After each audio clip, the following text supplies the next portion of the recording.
With so many options, why choose Arizona State University? For me, the only online option was ASU because of the quality. Their faculty was really involved with their students and care about your personal journey. The dedication to my personal development from my professors, that's been extremely valuable to me.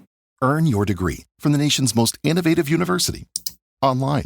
That's a degree better. Explore more than 350 plus undergraduate, graduate, and certificate programs at asuonline.asu.edu. At Arizona State University, we're bringing world-class education from our globally acclaimed faculty to you. Earn your degree from the nation's most innovative university. Online. That's a degree better. Learn more at asuonline.asu.edu. All right, so you sent us a ton of stuff about this December 27th Mega Millions drawing. So we're going on a deep dive together, see what we can uncover about this winning moment. We're talking searches, news snippets, you name it, it's here. And one thing is crystal clear. This wasn't just another lottery drawing. This one caught everyone's attention. It's true.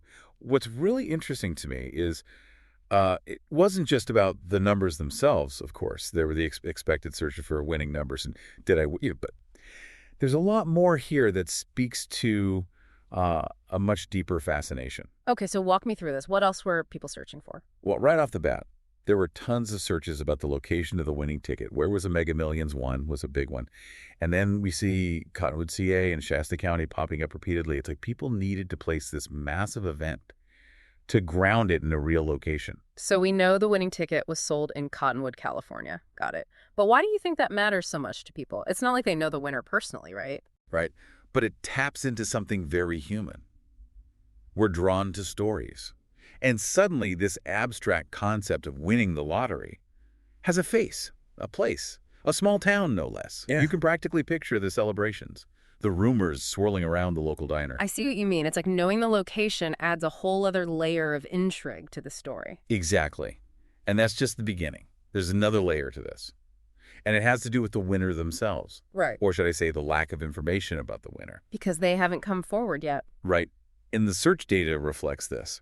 Who won the Mega Millions? What state won the Mega Millions? It's clear people want to know who this instant multimillionaire is. It's interesting, though, because wouldn't you want to stay anonymous if you won that much money? I mean, think of all the attention, the requests for handouts. That's a valid point. And actually, the data supports that, too. There were numerous searches about claiming the winnings, financial advisors, even legal advice related to lottery wins. Clearly, some people are thinking practically about the implications of such a windfall. So it's not all champagne wishes and caviar dreams, huh? Not quite. There's a definite undercurrent of anxiety mixed in with that excitement. And it goes beyond just managing the money.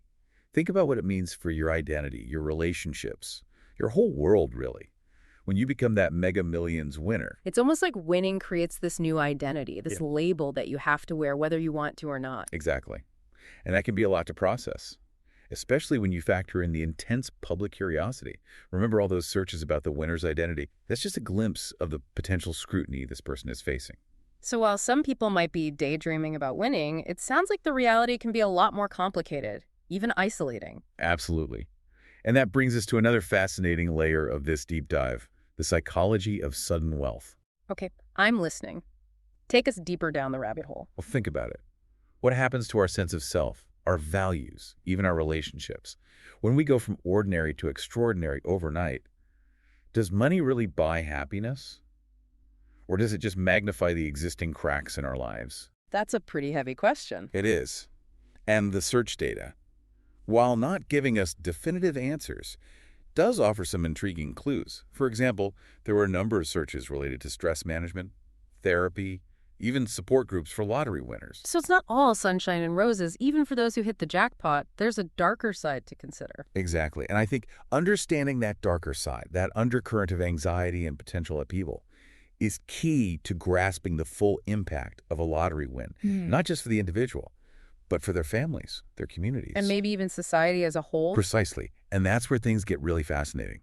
Because the ripple effects of this single event, this Mega Millions drawing, extend far beyond the individual winner. Okay, I'm definitely intrigued now. Tell me more. Well, let's shift. Well, imagine you're a lifelong resident of Cottonwood. You've built your life there, raised your family, contributed to the community, and suddenly, someone you might know, someone you see at the grocery store, the local diner, becomes a multimillionaire overnight. I can see how that would be a lot to process. It kind of throws everyone's sense of normalcy out the window. Exactly. And it can trigger all sorts of complicated emotions. Envy, resentment, maybe even a sense of inadequacy. Suddenly the playing field feels uneven, even if you're genuinely happy for the winner. So while the lottery is often seen as this symbol of hope and opportunity, it can also expose the fault lines in a community, the underlying tensions that might have been simmering beneath the surface. That's a really insightful way to put it. Yeah. And it's not just about the individual level either. Think about the town as a whole. What happens to the community's sense of identity when it becomes known as the town where that Mega Millions winner lives? That's a good question. It's almost like the town itself becomes defined by this event, whether they want to be or not. Exactly. And that can have long-term consequences. Will people start moving to Cottonwood, hoping to strike it rich themselves, even if the odds are astronomically against them? Will longtime residents feel like their town is changing too quickly, losing its character? It's like a microcosm of the bigger conversation about the American dream, right? Is it about individual luck and fortune? Or is it about something more communal, something that's built over time through hard work and shared values? That's a really interesting parallel. And I think it highlights the fact that this lottery win, while seemingly random, is actually tapping into some very deep-seated societal beliefs about success, opportunity, and what it means to make it in America. So we've got this small town in California that's suddenly become a focal point for these bigger conversations about wealth, inequality, and the pursuit of happiness. And remember, this isn't just a story about Cottonwood. It's a story that's playing out in communities all across the country. Every time someone wins big, the lottery, with all its contradictions and complexities, offers a unique lens through which to examine the human condition. It's like holding a mirror up to society and seeing what's reflected back. Exactly. And while we might not like everything we see, it's important to look closely, to examine the good and the bad, the hopes and the anxieties, because that's how we start to understand ourselves better. Okay, so we've talked about the potential impact on the community, both positive and negative. But let's not forget, there's still a missing piece to this puzzle, the winner themselves. Right, the person at the center of all this, the one whose life has been irrevocably changed, and yet we know almost nothing about them. Which makes it all the more intriguing, right? Everyone loves a good mystery. It's true.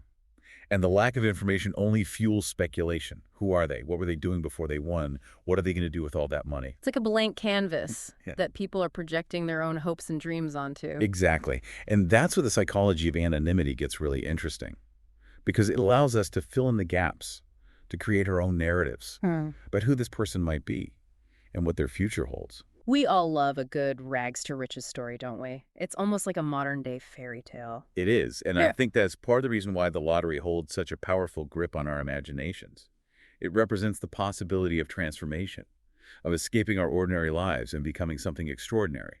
But it's also important to remember that there's a real person behind this story, someone who's navigating a very complex and potentially overwhelming situation. Absolutely. And I think it's important to respect their privacy, to allow them the space to make their own choices and figure out what this win means for them without the added pressure of public scrutiny. So while we might be curious about their identity, maybe it's better to focus on the bigger questions that this event raises. I agree, because ultimately this isn't just about one person winning the lottery. It's about understanding the forces that shape our lives, the interplay of chance and choice, and the ways in which we as individuals and as a society grapple with the complexities of wealth, happiness, and the elusive pursuit of the American dream. And that brings us to another fascinating layer of this deep dive, the ethical considerations surrounding lotteries. It's interesting, because on the surface, the lottery seems like a purely individualistic pursuit. You buy a ticket, you take a chance. And if you're lucky, you win. But the reality is far more nuanced. I'm listening. What do you mean? Well, consider this. Every dollar spent on a lottery ticket contributes to a larger system, a system that generates revenue for state governments, often earmarked for specific programs like education or infrastructure. So it's not just about individual dreams of riches. It's also about collective responsibility, about how those funds are managed and distributed for the greater good. Precisely. And that raises a whole host of ethical questions. Is it fair to rely on a system that preys on people's hopes and aspirations, especially those who may be struggling financially? Is it responsible to encourage a form of gambling that, statistically speaking, has very slim chances of success? Those are tough questions, and I imagine there's no easy answer. That's right. And it gets even more complicated. When you factor in the psychological effects, think about the constant bombardment of advertising, the media frenzy surrounding big jackpots, the stories of overnight millionaires. It creates a very seductive narrative, one that can be hard to resist, even if you know the odds are stacked against you. It's like this cultural obsession with winning, this belief that success is just a lucky breakaway. Exactly. And that can be a dangerous mindset, especially if it leads people to make risky financial decisions or to devalue the importance of hard work and perseverance. So while the lottery might seem like a harmless form of entertainment, it's actually intertwined with some very complex ethical and societal issues. Absolutely. And I think it's important to be aware of these complexities, to have an open and honest conversation about the potential benefits and drawbacks of lotteries, both for individuals and for society as a whole. Because ultimately it's about finding a balance, right? Between allowing people to dream and protecting them from exploitation. Between generating revenue for important programs and ensuring that those programs are truly benefiting the people they're intended to serve. That's a great way to put it. And I think this deep dive, with all its twists and turns, has really highlighted the importance of critical thinking, of looking beyond the surface and asking those tough questions. Because even in a world of algorithms and instant gratification, it's crucial to remember that real life is rarely a game of chance.